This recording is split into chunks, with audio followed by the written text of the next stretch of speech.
Well, with SDSN, what we're trying to look at is the relationship between the Sustainable Development Goals, the SDGs, and climate change, and how these two interrelate, and also, more importantly, how young people can contribute to each case. The way we look at it, the SDGs and the climate change agenda are a transformative agenda. They're looking at completely transforming our societies, our economic system, and our political systems. So we're looking at this huge transformation, and yet we have no idea how we're going to deal with that.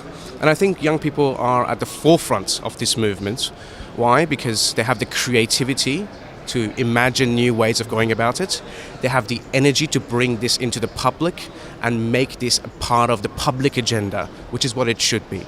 And thirdly, to look at the transformation in terms of a generational change.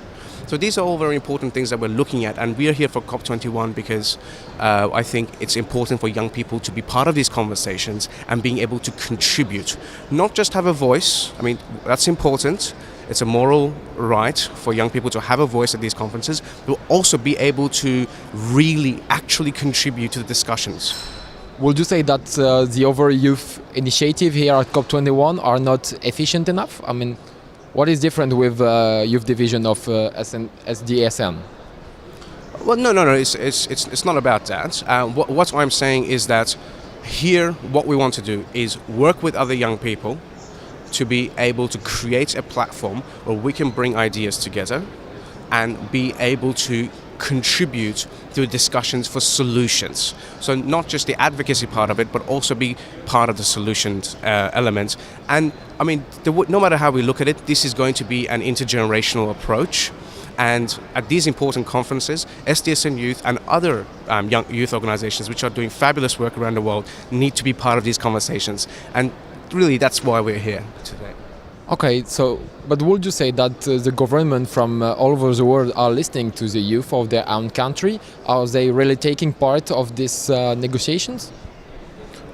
So I guess the question you're asking is whether governments are listening to their young people, especially around these negotiations.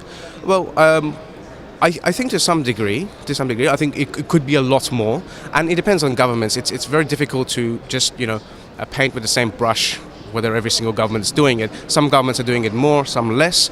But I think what's important is to listen to young people, but also to make them feel part of the process. Let them feel that ownership. If we're going to sideline them, and if we are going to push them to the side, what's going to happen is that they're not going to have a purpose, and they're not going to feel like the agenda is their own. And it means that the agenda has very little prospect for success. So I think no matter how we look at it, it is important to integrate young people into these discussions.